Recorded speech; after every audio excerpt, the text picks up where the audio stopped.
Well, a pleasant hello there, everybody. This is Scott Manning coming live from Scott Manning YouTube Sports Talk. It is now time for the Scott Manning YouTube Sports Weekend Wrap-Up Show. What a weekend we had. College football is back and in a big, big way. We just saw an overtime thriller between Notre Dame and Florida State.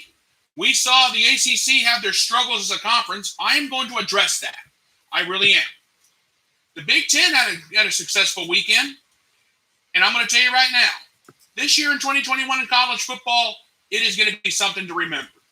And I will have more on that later in the show. The Dodgers and the Giants wrapped up their season series this year for the 2021 MLB regular season. We may be seeing those two teams face again in the playoffs. We don't know.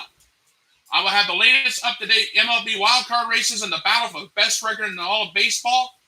And the NASCAR Cup playoffs just got underway.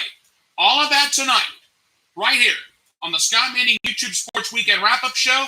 I will get to the sports news in just a second, but first, let's get the show on the road.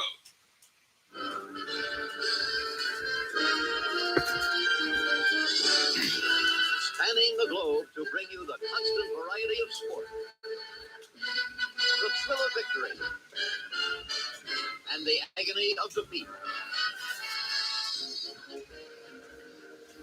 The human drama of athletic competition. This is ACC's Wide World of Sport.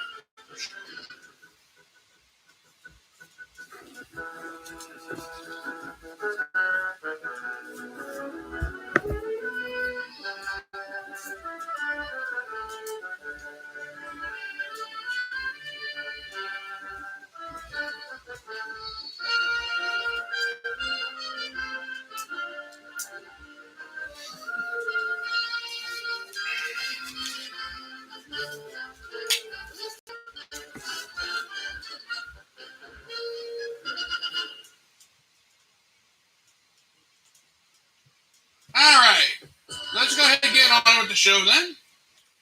Let's go ahead and get moving.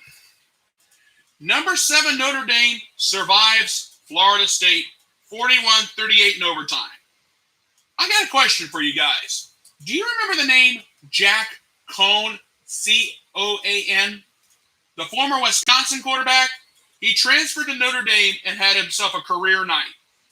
Or should I say a record-setting night.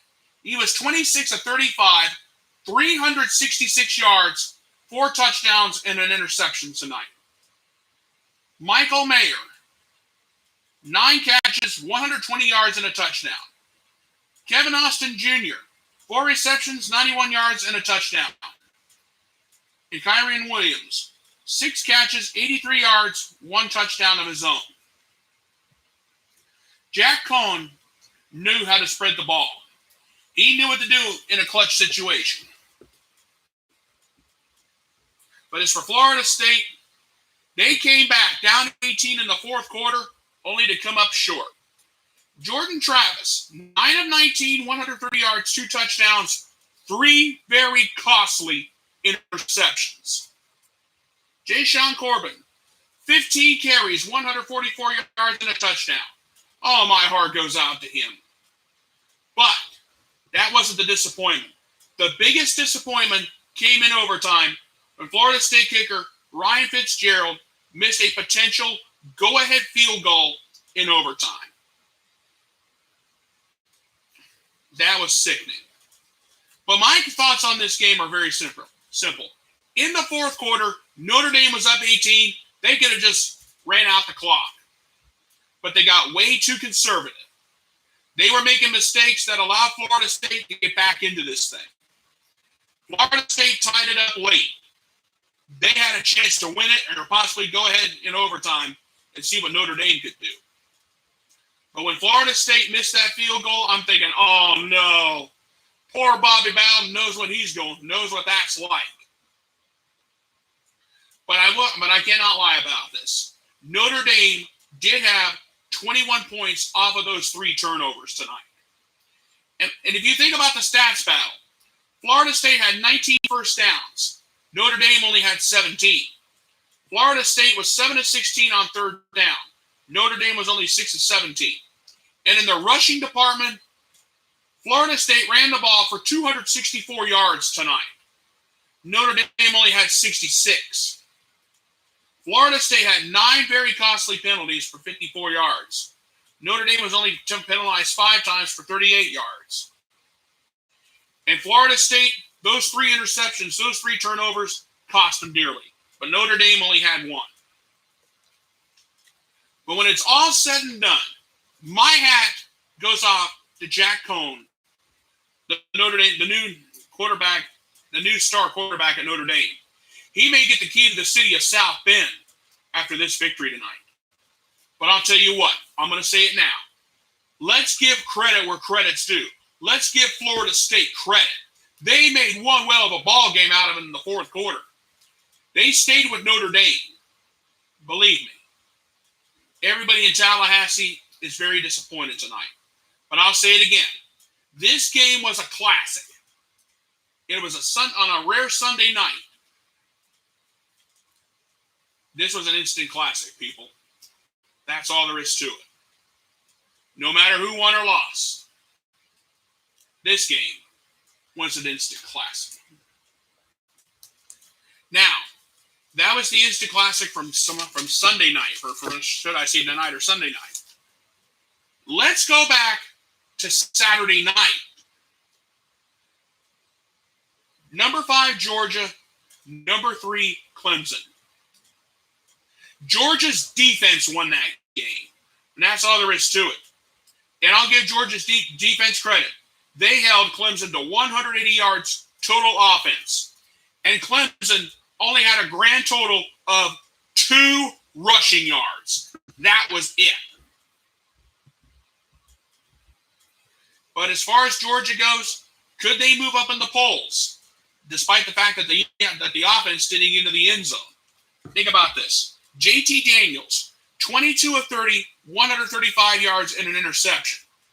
The only touchdown that was scored in that game was a pick 6 for 74 yards by Christopher Smith. And the Georgia defense, they returned all their starters, and it showed. Georgia had 7 sacks in the ball game. N'Kobe Dean had 2 of them. The best linebacker that Georgia has. On the outside linebackers, Nolan Smith, Adam Anderson, they each had a sack. And defensive linemen, Jalen Porter, Trayvon Walker, and Jordan Davis, they each had a ball game. Clemson's defense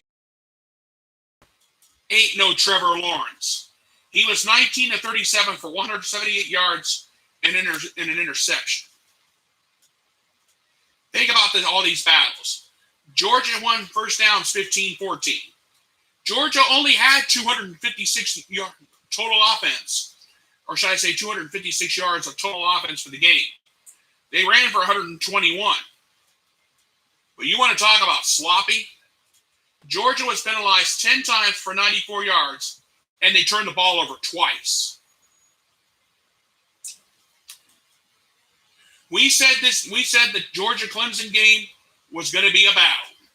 Little did we know they're only going to go score 13 points between the two teams. A 10-3 victory for Georgia, and that's all they needed. Georgia got the job done in that ball game. I don't care what anybody says. When you have the 7-sack machine out in full force, you know what's going to happen. And everybody knows how hard we try and how hard Georgia played. Their defense played hard. Excuse the Kirby Smart in me. Georgia came ready to play. Clemson was totally lost. Their offense couldn't do anything. Their defense only had about maybe two sacks total. But when you have the Georgia sack machine out in full force, can Georgia end the 40-year nightmare and possibly win the national championship? We don't know. But I'll tell you what, they may be well on their way. And you found out why on Saturday night. All right. Now, I know I talked about both the night games on Sunday night and Saturday night. We need to talk about what happened on Saturday afternoon at 12 o'clock Eastern time. Or let me back up. Now, I'm going to go ahead and talk about Penn. Number 19, Penn State. Number 12, Wisconsin.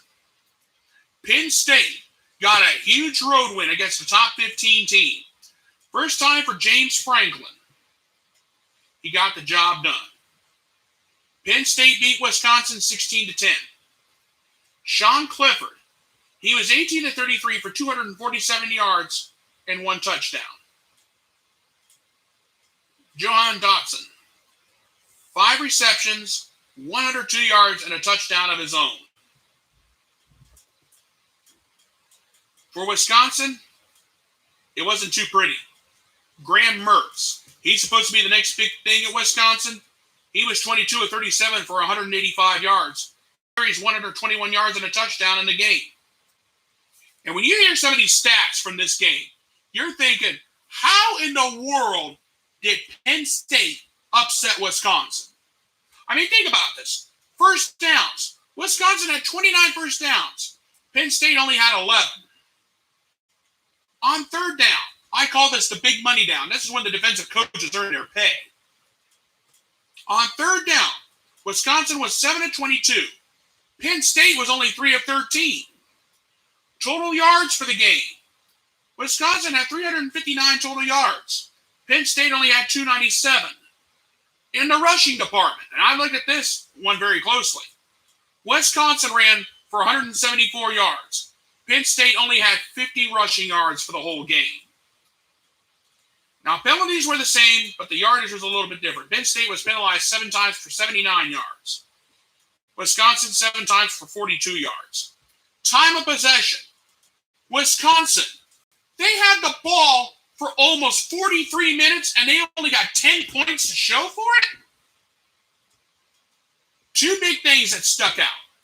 Wisconsin had 3 turnovers, and in the red zone, they were 1 for 4. That means Wisconsin could have just blown this game open. But they didn't do it. They didn't get the job done. What can you say? James Franklin showed me something on Saturday. The Wisconsin fans were ready to pull their hair out. I mean, 4 trips to the end zone, you only score once. You turn the ball over 3 times. And the sad part about it is, Wisconsin, they had the ball for almost 43 minutes. How ridiculous. 29 first downs. Penn State only had 11 first downs all game, but yet Penn State scores a huge upset. How crazy.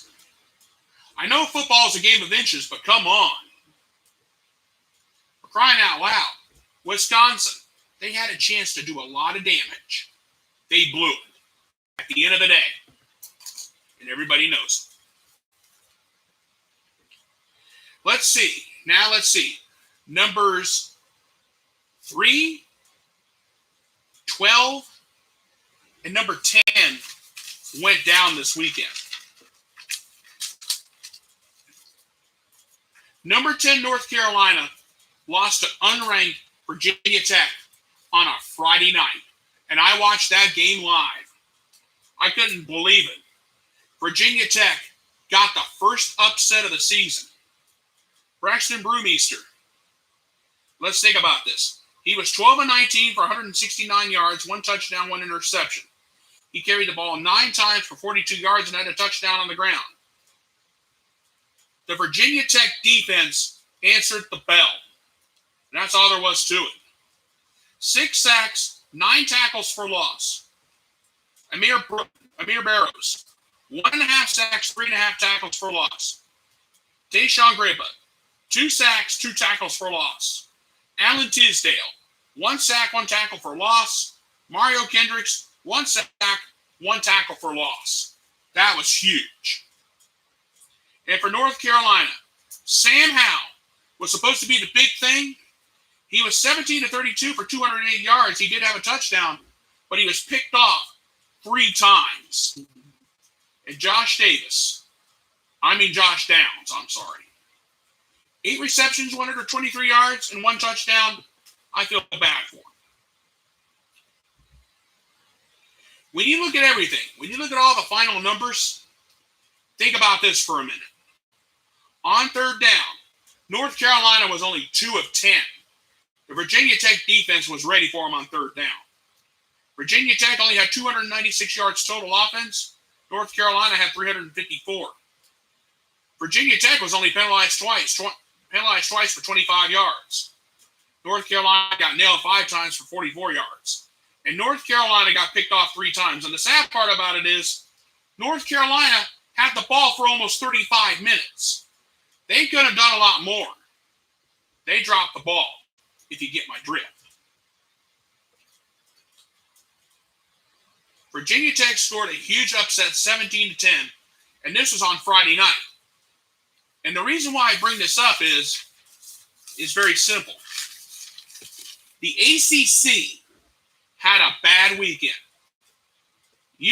Number 10, North Carolina goes down to Virginia Tech. That was a game I just told you about.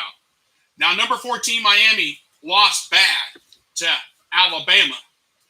I think like 44 to something. I'm not sure what the score was. Number 3, Clemson loses in their backyard 10-3 when Georgia's defense came ready to answer the bell. And then the game you just saw just a little bit ago, Florida State loses a heartbreaker to Notre Dame. ACC Commissioner Jim Phillips, who took over as the commissioner of the ACC, said, it's been a nightmarish weekend for the ACC. Yeah. North Carolina goes down. Miami goes down. Clemson goes down.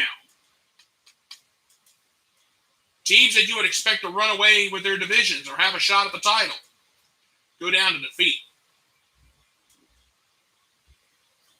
What a crazy opening weekend in the world of college football. Tulane. I want you guys to think about this too. Tulane almost upset Oklahoma. They barely lost that game 40-35. Iowa State, they were ranked number 7. They barely escaped Northern Iowa. And Iowa State has a game against Iowa next Saturday. Or should I say this coming Saturday.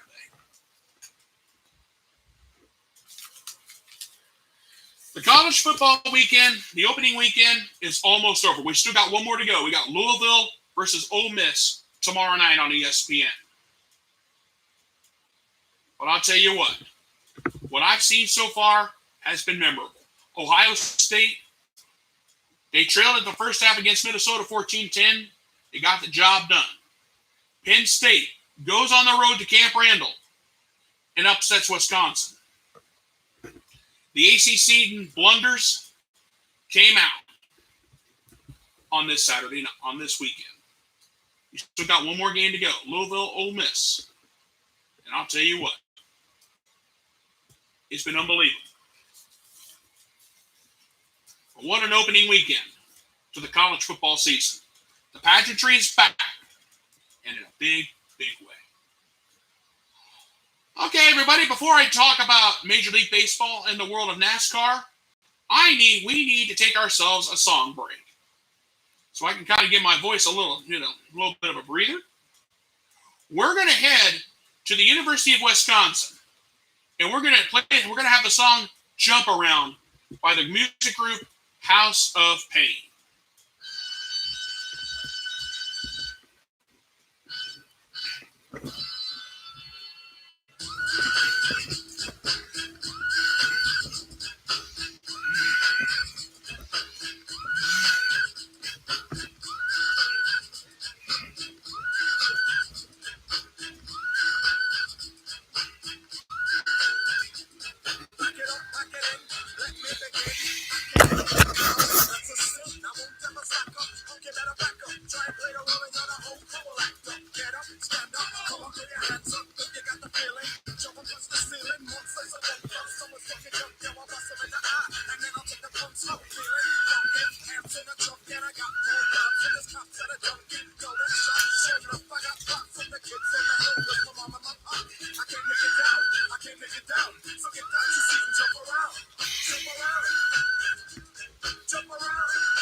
arms, I came to drop bombs. I got more rhymes than the Bible's got songs. And just like the prodigal son, I've returned. Anyone stepping on me, you'll get burned. Cause I got lyrics, but you ain't got none. If you come to battle with a shotgun. But if you do, you're a fool, cause I'm doomed to the death. Trying to step to me, you take your last breath. I got the skill, come get your fill. Cause when I shoot the gift, I shoot the kill. I came to get down, I came to get down. So get out your seat, jump around, jump around, jump around, jump around, jump up and get down.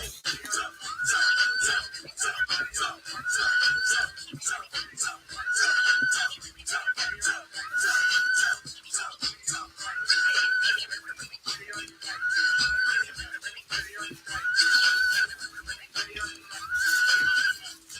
I'm the cream of the crop. I rise to the top. I never eat a pig cause a pig is a cop. Or better yet, a Terminator. Like Arnold Schwarzenegger. Trying to play me up like this if my name was Sega. But I ain't going out like no punk bitch. Get used to one style of yo when I might switch it up. Bump it around, then bump get down without your head. Man, you wake up in the dawn of the day. I'm coming to get ya. I'm coming to get ya. Spitting out lyrics, homie, I want ya. I came to get down. I came to get down. So get out your seat and jump around.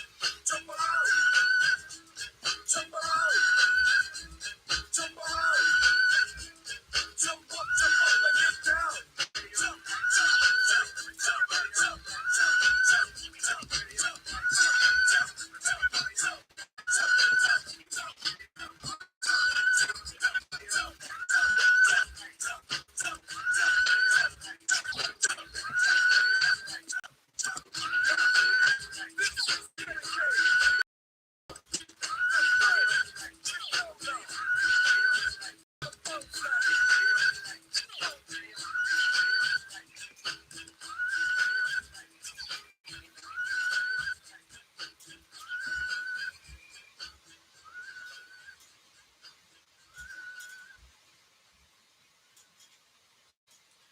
All right, that was Jump Around by the music group House of Pain. I just had to play that song because I just had to take myself a little talk break, and we needed to have ourselves a song break. And we're going to have a little bit of fun. So, all right. Now, that was the college football version of the Scott Manning YouTube Sports Weekend Kickoff Show. But before I go, I may be coming back to college football, so keep that in mind. All right. We had one huge series this weekend in Major League Baseball. The Dodgers and the Giants. The Giants took 2 out of 3 from the Dodgers in a big, big way. This series was an interesting one, and I'll tell you why. Brandon Crawford, he was only 5 of 8, but he did have 2 runs, 2 doubles, 2 RBIs, and a walk for the series. Mike Yastrzemski, he had some struggles, but he was 2 for 9, unfortunately, but he did have a run, a double. He had a walk, but he struck out 3 times. Chris Bryant, he had some struggles. 2 for 11 with 1 run, 3 walks, 4 strikeouts. Brandon Belt, he was 2 for 13 with 2 runs, a home run, 1 RBI, a walk, and 4 strikeouts, unfortunately. But for the Los Angeles Dodgers, there was some good, bad, and some ugly. Trey Turner, he was 3 for 12 with a run, a home run, 2 RBIs, a walk, and he struck out once. Max Muncy, oh boy. He was only 1 for 12. He had 2 walks. He struck out 5 times. Oh boy. Mookie Betts, he was 2 for 12 with a run, 3 walks, and a strikeout of his own. Oh boy. Justin Turner, 3 for 11, but he did have 4 runs, 3 walks, but he did strike out 3 times. Corey Seager, he was 5 of 9 with a run, a double, a home run, 2 RBIs, 3 walks, and he struck out once. Chris Taylor, oh boy. He was 1 for 13 with 1 RBI, and he struck out 5 times. Cody Bellinger, he was 0 for the series, or should I say 0 for 8, with a run, a walk, and he struck out 4 times. The Giants took the season series against the Dodgers 10-9, and this was part of the reason why. Now, I didn't do the quick math on the series, but if you have Turner, Muncy, and you got Muncy, Taylor, and Bellinger, those are the three pieces of dead weight that the Dodgers had in this series. Now, Corey Seager, he may have only been 5 for 9, but he didn't play the whole series. You got to keep that in mind. So the San Francisco Giants find themselves as the proud owner of a 1-game lead in the National League West. But there have been some huge changes in the wild card standings. I want to address the wild card situation. The New York Yankees in the American League only have a half a game on the Boston Red Sox. The Seattle Mariners all of a sudden now find themselves 3 games back of that second wild card. If the Mariners can get a hot streak going, and if the Red Sox can go cold, it could be the Yankees and the Mariners in that 1-game wild card playoff in October. But as it stands right now, it would still be the Yankees and the Red Sox. Keep that in mind. In the National League, the Los Angeles Dodgers, the losers of that 3-game set over the Giants and the losers of the season series against the Giants 10-9, got a 13-game advantage in the National League wild card. They're going to be in the playoffs no matter what. But would it be sad if they win 100 games and they lose a 1-game playoff in October? But now, the San Diego Padres, they're starting to play a little bit better down the stretch. The Padres all of a sudden find themselves in the second wild card spot by a half game over the Cincinnati Reds. This is where it's going to get crazy, people. Now, I know my writing's not exactly the world's best. I don't have the graphics. I don't have that. I'm not big in fantasy, but this is kind of give you an idea. But I've also went ahead and looked at the National League best record. We have 3 teams now battling it out for the best record in the National League. The San Francisco Giants, the Los Angeles Dodgers, they're only a game separating in that battle. The Dodgers and the Giants are going to win over 100 games. But a new team has emerged on the scene. The Milwaukee Brewers, they're only at 3.5 back of the best record in the National League. And if you look at best record overall, the Giants own that. But the Tampa Bay Rays and the Los Angeles Dodgers are hot on their tails. And the Milwaukee Brewers, the hitting is getting better, but they got the best pitching rotation in the National League to make up for the hitting woes. I think that's what gets overlooked in Milwaukee. And that's the truth of the matter. All right. That's the baseball talk for tonight. I know it wasn't much, but that's all I just needed to fill you guys in on this weekend. Now, let's talk some NASCAR. The NASCAR Cup Series was at Darlington tonight for the first race in the NASCAR Cup playoffs. Denny Hamlin did not win a race in the regular season. He got into the postseason. He wins the Southern 500 in his first win of the season. Kyle Larson, the regular season champion, came home second. Ross Chastain, he's not a chase driver, but a third-place finish will get him a ride for next year. Martin Truex Jr. was fourth. Another winless driver, Kevin Harvick, finished fifth. Kurt Busch sixth. Brad Keselowski seventh. A nice run for him. Joey Logano finished eighth. Chris Buescher, a non-chase driver, finished ninth. He wants to secure a ride for next year. And Austin Dillon finished 10th. Chastain, Buescher, and Dillon, they're trying to secure rides for next year. So Denny Hamlin finds himself leading the point standings.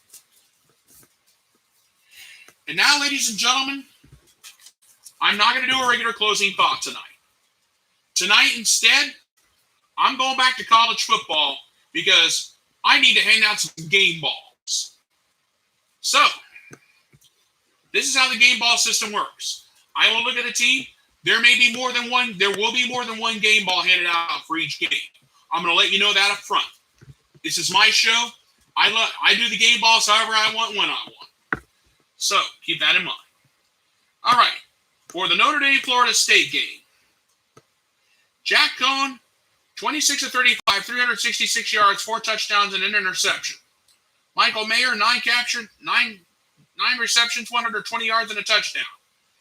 You two gentlemen are going to be the proud recipients of a Scott Manning game ball. And now, for the Georgia-Clemson contest.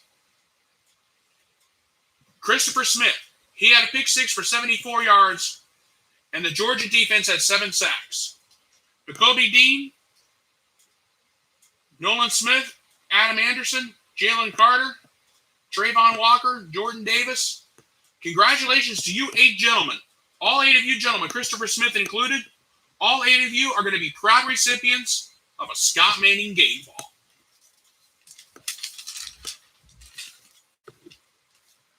For the Virginia Tech North Carolina contest, Braxton Burmeister, 12 and 19, 169 yards, a touchdown, and an interception. 9 carries for 42 yards and a touchdown on the ground. But the Virginia Tech defense of Amir Barrows, 1.5 sacks, 3.5 tackles for loss. Tajon Graybutt, Adam Tisdale, Mario Kendricks. I'm going to congratulations to all of you gentlemen. All of you gentlemen are going to be the proud recipients of a Scott Manning game ball. And now, for the Penn State-Wisconsin contest, Sean Clifford, 18 of 33, 247 yards and 1 touchdown. Johan Dotson, 5 catches, 102 yards and a touchdown. Congratulations to you two gentlemen. You two gentlemen are going to be the proud recipients of a Scott Manning game ball. Now, those are all the game balls that I've handed out. Now, it's time for the golden game balls. I'm going to pick one player from each position, and they're going to get the golden game ball. The golden game ball for the Notre Dame Florida State game goes to Jack Cohn, 26 of 35, 366 yards, 4 touchdowns, and an interception. Jack Cohn, you just got yourself a Scott Manning golden game ball.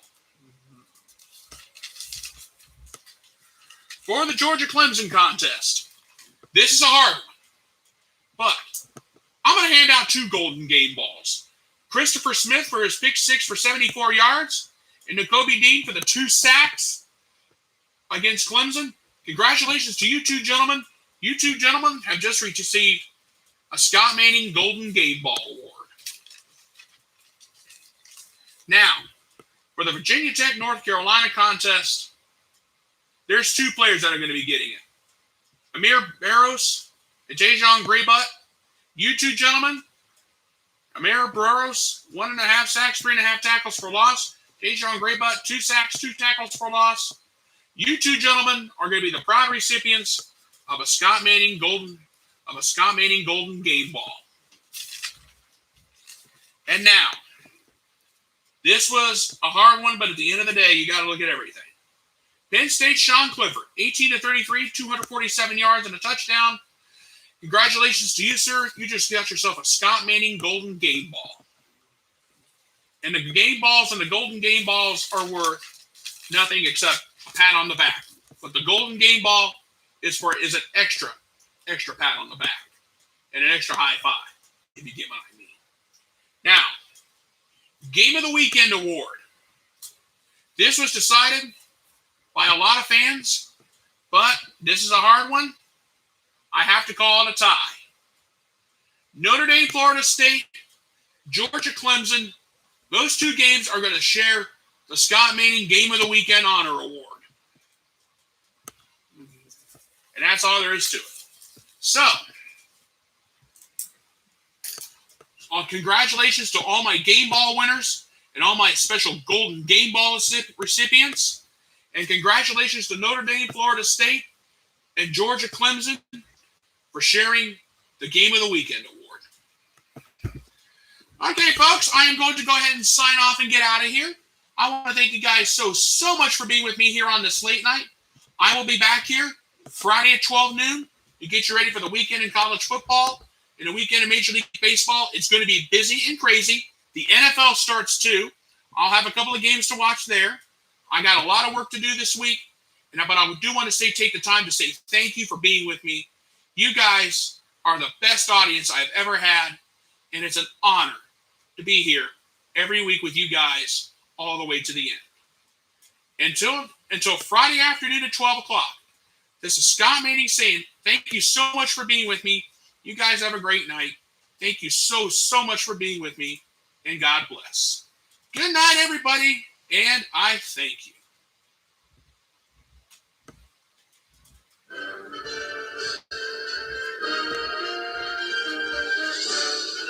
Spanning the globe to bring you the constant variety of sport, the thrill of victory, and the agony of defeat. The human drama of athletic competition. This is ABC's Wide World of Sport.